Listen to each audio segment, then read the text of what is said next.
तो लनस आज है 18 फरवरी और आज क्या है कि महाशिवरात्रि है। तो भगवान भोले का नाम लेकर आज मैं जो आप लोग का हिंदी का क्वेश्चन करवाने वाला हूं ना, ये सभी VVI क्वेश्चन है। ये डिट्टो क्वेश्चन आपके ना 20 फरवरी के फर्स्ट सिटिंग में क्वेश्चन छपने वाले प्रश्न है। ठीक है, यही प्रश्न आपके एग्जाम में डिट्टो छपेगा जो मैट्रिक फाइनल परीक्षा 20 फरवरी को आप लोग का होने वाला है। ठीक है, तो हम लोग फटाफट से क्वेश्चन की ओर बढ़ते और आप लोग एक एक क्वेश्चन को रट लीजिए, क्योंकि अब 20 फरवरी के ना जब आप लोग 9:45 पर जाइएगा और जब क्वेश्चन पेपर मिलेगा ना तो यही सब क्वेश्चन छपा रहेगा। ठीक है, तो हम लोग फटाफट से क्वेश्चन की ओर बढ़ते हैं। तो पहला जो क्वेश्चन यहाँ पर है ना वो है क्या कि भारत में बेरोजगारी का मुख्य कारण है। तो भारत में बेरोजगारी का मुख्य कारण क्या है? तो भीमराव अंबेडकर जी कहते हैं कि जाति प्रथा। तो जाइएगा और ऑप्शन नंबर ए को गोला कर दीजिएगा।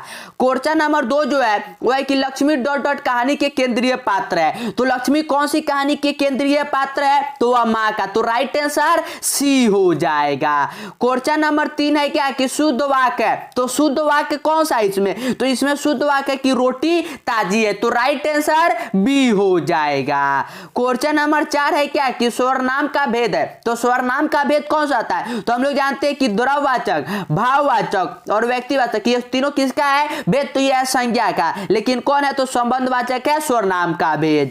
क्वेश्चन नंबर 5 जो है ना वह क्या कि दुर्दांत मानी में विभीषिका का चित्रण करने वाली कविता कौन सा है? तो हम लोग जानते हैं कि अज्ञे जी की कविता हिरोशिमा। तो राइट आंसर सी हो जाएगा। क्वेश्चन नंबर 6 इस प्रकार से कि सर्दियों की ठंडी बूझी राख सुबह उठी मिट्टी सोने का ताज पर निठला, यह पंक्ति है। तो यह पंक्ति किसका? तो यह पंक्ति है दिनकर जी का। तो राइट आंसर ए हो जाएगा। क्वेश्चन नंबर 7 जो है वह कि मैक्समुलर ने डॉट डॉट वर्ष की अवस्था में लिपिजिंग विश्वविद्यालय में संस्कृत का अध्ययन प्रारंभ किया था। तो कितने साल के? तो 18 साल के जब थे ना तब किया था। क्वेश्चन नंबर 8 जो है वह है कि बाबा साहेब भीमराव अंबेडकर का जन्म किस राज्य में हुआ था? तो उनका जन्म तो मैंने बार बार बताया है कि मध्य प्रदेश यानी कि MP में हुआ था। क्वेश्चन नंबर 9 जो है वह है कि मेरे बिना तू प्रभु पाठ के लेखक कौन है? तो मेरे बिना तू प्रभु पाठ के लेखक कौन है? तो रेरन मारिया रिल्के जी। क्वेश्चन नंबर 10 जो है ना वह है क्या कि सरहपाद की कृति है। तो सरहपाद की कृति कौन सा है? तो ये तो बहुत ही प्रचलित है कि दोहा कुश। तो राइट आंसर ए हो जाएगा।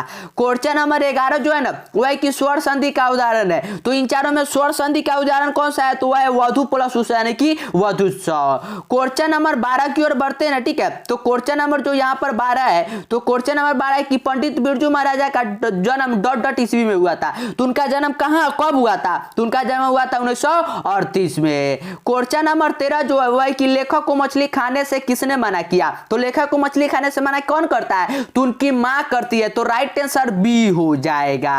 क्वेश्चन नंबर 14 है क्या कि पंडित बिरजू महाराज डॉट डॉट साल के थे तभी उनके पिता का देहावसान हो गया, मतलब कि उनके पिताजी का मृत्यु हो गया था। तो कितने वर्ष में? तो 9.5 साल में। क्वेश्चन नंबर 15 जो है वह कि दही वाली मंगम्बा पाठ के लेखक है। तो दही वाली मंगम्बा पाठ के लेखक कौन है? तो श्रीनिवास जी। तो राइट आंसर जाइएगा और 15 के को गोला कर दीजिएगा।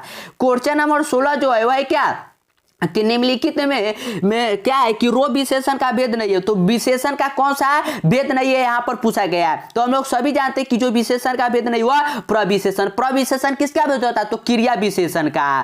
क्वेश्चन नंबर 17 जो है वह कि रामधारी सिंह दिनकर का जन्म डॉट डॉट जिले में हुआ था। तो रामधारी सिंह दिनकर के हमारे बिहार के बेगूसराय में हुआ था। तो राइट आंसर सी हो जाएगा।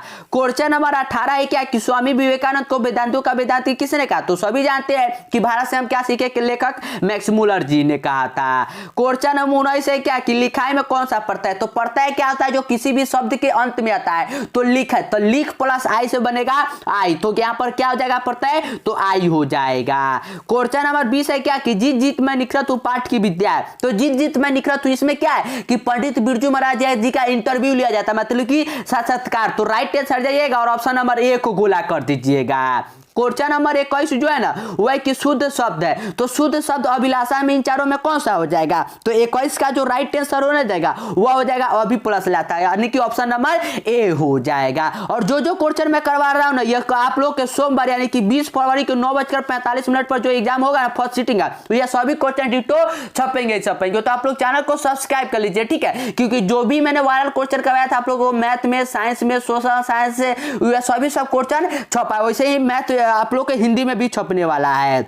क्वेश्चन नंबर 22 है कि स्वर संधि का उदाहरण नहीं है। तो इन चारों में स्वर संधि का उदाहरण कौन सा नहीं है? तो इसमें जो उदाहरण है ना वो है गिरी से।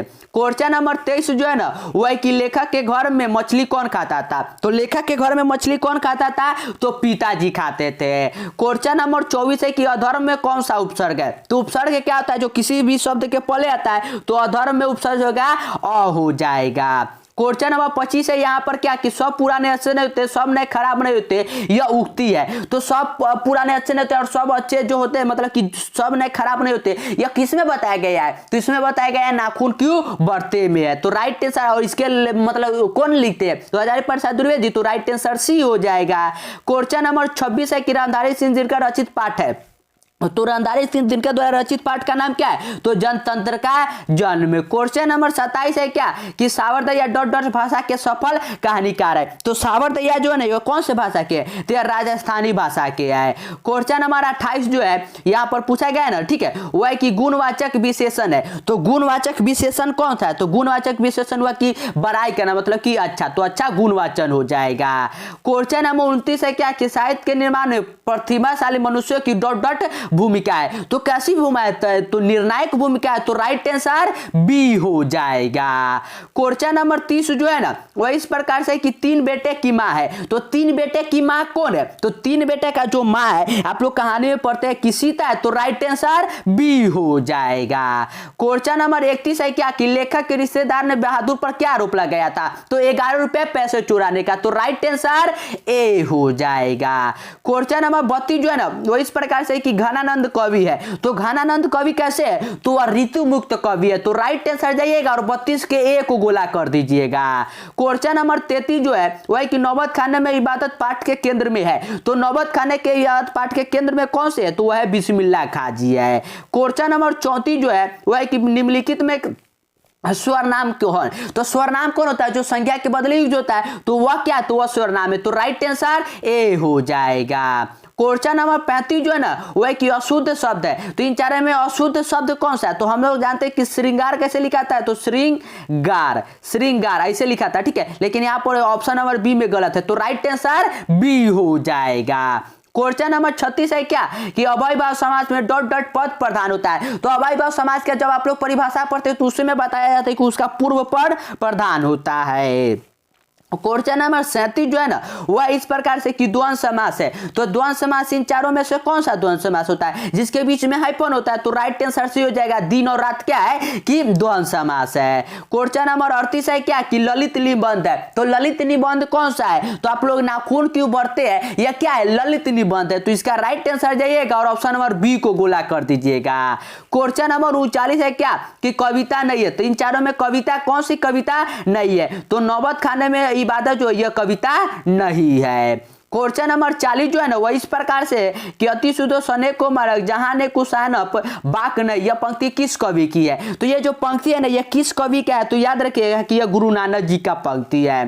क्वेश्चन नंबर 41 है कि खोखा के दांत किसने तोड़े। तो खोखा के दांत कौन तोड़ता है? जब खोखा जाता है मदन के गांव में और वहां पर लड्डू खेलने की जिद करता है तो कौन तोड़ता है? तो मदन। तो राइट आंसर ऑप्शन नंबर हो जाएगा मदन ने। क्वेश्चन नंबर 42 जो है वह है कि जारशाही डॉट डॉट में थी। तो जारशाही कहां पर था? जो यूएसएसआर में यानी कि सोवियत रूस में। तो राइट आंसर जाइएगा और ऑप्शन नंबर ए को गोला कर दीजिएगा। क्वेश्चन नंबर 43 जो है ना वह इस प्रकार से कि फ्रांस का प्रमुख कला केंद्र रहा है। तो फ्रांस का प्रमुख कला केंद्र कौन सा रहा है? तो यह बताया जाता है कि एफिल टावर और एवेन्यू दोनों था। तो राइट आंसर सी हो जाएगा। क्वेश्चन नंबर 44 है कि द्रववाचक संख्या का उदाहरण है। तो द्रववाचक संख्या कौन सा आता है? जिसे हम लोग नाप तोल करते हैं वही तो द्रववाचक संख्या होता है। तो इसका right answer option number B हो जाएगा तेल, क्योंकि तेल को हम लोग क्या करते हैं कि 1 लीटर आधा लीटर तोल के लाते हैं। क्वेश्चन नंबर 45 जो है वह इस प्रकार से कि हिंदी के आदि कवि है। तो हिंदी के आदि कवि तो ये बार बार आप लोग के एग्जाम में क्वेश्चन पूछे जाने वाला है कि सरहपाद जी है। क्वेश्चन नंबर 46 जो है वह कि जन्म से ही पागल है। तो जन्म से ही पागल कौन है? तो कहानी में आप लोग पढ़ते कि जो मंगू है वह पागल है जन्म से ही। क्वेश्चन नंबर 47 है कि 4 सप्ताह का संपादन किसने किया? 4 सप्ताह का संपादन किया था। तो किसने किया था संपादन? तो अज्ञे जी ने किया था। सच्चिदानंद हीरानंद वात्स्यायन अज्ञे ने किया था।